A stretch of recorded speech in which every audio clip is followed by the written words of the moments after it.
All right, good morning. We're going to get right to it because our first guest has a lot of things going on here with free agency starting tomorrow. That is Sabres general manager Tim Murray, and we welcome him in and say congratulations on getting your man, on Sam Reinhart, on Friday night. Oh, we're very happy to get him, obviously. You have so much time to think about it, and there are so many rumors. Is he going one? Was Dale trading the pick? So for as much certainty as there should be in a draft, picking 2 overall, there was very little of it. But at the end of the day, we shouldn't have worried about anything. Just did what we did. Was he your guy from going into the draft? Were you hoping that when we come out of here, I'm hoping we end up with Sam Reinhart? He was our guy. He was one on our list. It was almost unanimous also in the fact that we knew we needed to take a center unless the defenseman was, in our minds, a lot better. And then there was a choice of the 3 centers. And we felt that the defenseman was very good. We felt that, he was probably no better than equal footing with the forwards. And we felt that Sam was the best of the 3 centers. So take me through your preparation if Reinhart goes number 1. Do you take Ekblad or do you decide on Bennett? Is an Edmonton possibility moving in there? I mean, what scenarios are playing out? I know it's over, but I'm just curious to know what you're thinking going into the draft. If Reinhart went 1, I talked to Edmonton and I talked to Calgary on the floor when we got to the draft. Would you like to move into that spot? I said to Calgary, if you want Ekblad, you should trade with me because Edmonton's taking him. And I went to Edmonton and I said, if you want Ekblad, you should move up 1 spot because if you're not, I'm moving it to Calgary.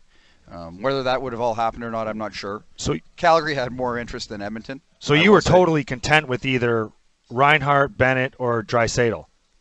We felt we were going to get Bennett at 4. Really?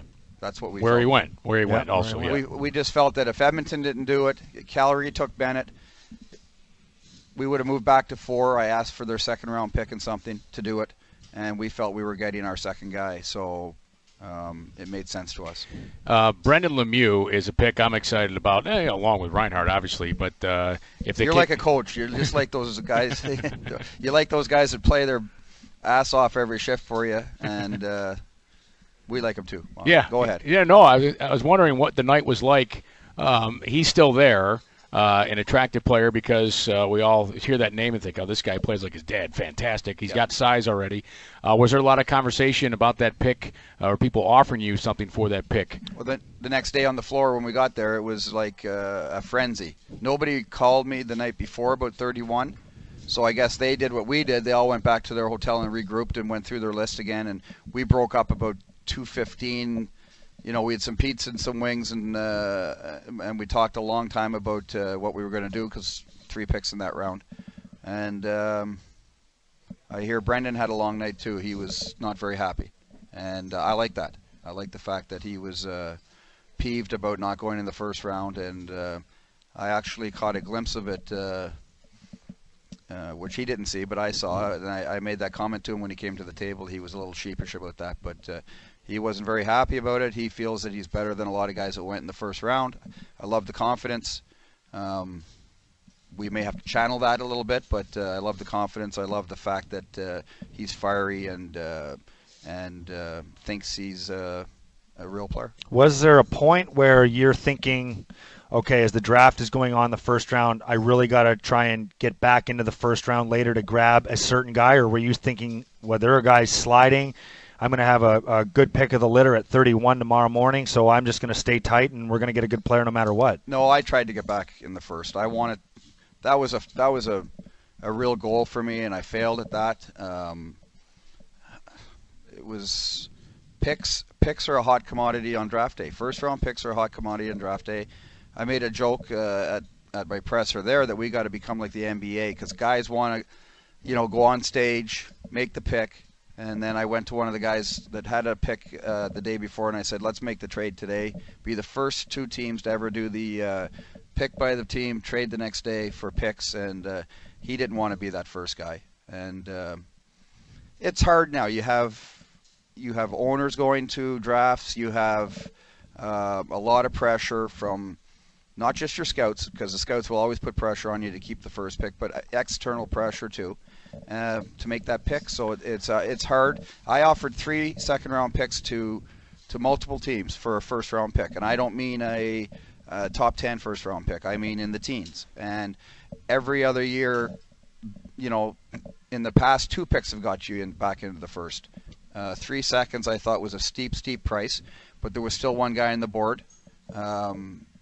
And I offered teams that deal up until that guy left the board. So couldn't get it done. Tim Murray with us here. Just a few more minutes. As you can imagine, today's a busy day with free agency. The signing period is starting tomorrow. With the draft, did that complicate things for you, the interview periods with agents being in Philadelphia, not only representing players going to be drafted, but representing current free agents? How busy was the few days leading up to the draft and the weekend with the signings tomorrow? It didn't complicate things. It was just busy. There wasn't a lot of time to enjoy it, which doesn't bother me. But you were either down in the room meeting with your scouts. But we'd had multiple meetings here before we got there. So our list was when we got to Philly, our list was very, very close to where we wanted it. We just wanted to go through a couple changes that we had made here when the full staff wasn't here, so that they understood the criteria we're using to complete that list. So I was in and out of those meetings. I met with a lot of agents about possible free agency and our own guys, different draft guys that they had. So yeah, your day was a full day, which who's going to complain about that? Everybody has a full day. Yeah, I got to ask you about Ehrhoff. Did you try to talk to teams at the draft about moving him before the option to buy him out, or was that just one of those, we know where we're going with this guy, and he doesn't seem like he wants to be here, so he's gone, or did nobody want him at the draft, or how did that all play out? I think I could have traded him. I'm not sure what the return. I'm not sure that the return is what some people are now saying I could have got, but I definitely could have traded him. But the fact that he wanted to move on, he didn't want to go through this rebuild. He wasn't interested in that, and the penalties at the end of his contract, for me, almost made him untradeable. And so that's why you didn't trade, because people are hearing that saying, "Wow, he could have got something for him." But I could have got something for him, yeah. But it's because of the penalties at the end. Right. That's why you didn't. Yep. And in 7 years, if he retires with 1 year left in his deal, for an example, and he's making $1 million only, he's made $22 million in the first 3 years of his contract. I don't know if he's going to retire or not retire. I would suspect at some point in those last 3 years where he's making only $1 million that, hey, he may say I've had a good career. That's it. I'm going to go back to Germany with my family, and as he should. But the penalties on that the league have imposed are huge. And in 7 years, if he's not here and we're a team that is fighting for a Stanley Cup and we get to the trade deadline and whoever that player is at that point, a $10 million cap hit is extreme, cap penalty. So we felt this was the best course of action. He could have stayed here and played through it. There's no question about it. And we could have said, okay, that's what we're going to do. I met with his agent in Philly, and I said, we've had internal discussions on it. Let me, decide. That's certainly something I had to talk to Terry about and talk to our people about. But it was pretty clear at the end of last year that he wanted to move on. It's pretty clear in the off season he wanted to move on. I've said that if you don't want to be here, we can make it happen. And the buyout was the best course of action for where we're headed. Final minute here to hold my promise to Mike with how busy I'm fine here. It's coming down here I don't like. Once I get here, I'm fine. Tomorrow, how busy of a day should fans expect to be here for Buffalo? I mean, you have cap space. I know you've said in the past that you're not concerned about spending the money because people are always willing to take money. Yep. How busy of a day do you expect it to be? I think we have the potential to be busy. I got back from the draft yesterday. I was on the phone all day, either in my apartment or taking a walk around town, and talked to a lot of guys at the draft. I've had multiple calls already this morning. So, are they kicking tires? Are they using us to get something somewhere else? I don't know that, but there seems to be interest, and And we've had, people with either played here or have ties here that like the area. I'm surprised on how many calls I've had, and I would suspect that fringe players, mostly American League, but some NHL games would love to come here, but that's not the calls I'm getting. I'm getting calls from legitimate NHL players, or their agents, I should say. What are some of the areas? What are the most important areas at this free agency that you want to address? I mean, there's a number of things that people talk about: offense, leadership, some other things, veterans. What is it that when Tim Murray goes into free agency tomorrow, he's saying these are the areas that's best for our group now that I need to address? Well, big for me is, we are in a rebuild. That's reality. I would like to be harder to play against. I don't want, even though we're in a rebuild, I want a team to say, those guys work hard, they play hard, they're hard to play against. So that type of player. I mean, we didn't score goals last year, so offense is obviously something we're looking for. I'm not sure that the top 5 offensive guys in the free agent class are beating down the door to come to Buffalo. So what is Plan B? Plan B is to be hard to play against, have character guys in the room. We're going to be adding 2-3 young guys every year for the next 3-4 years.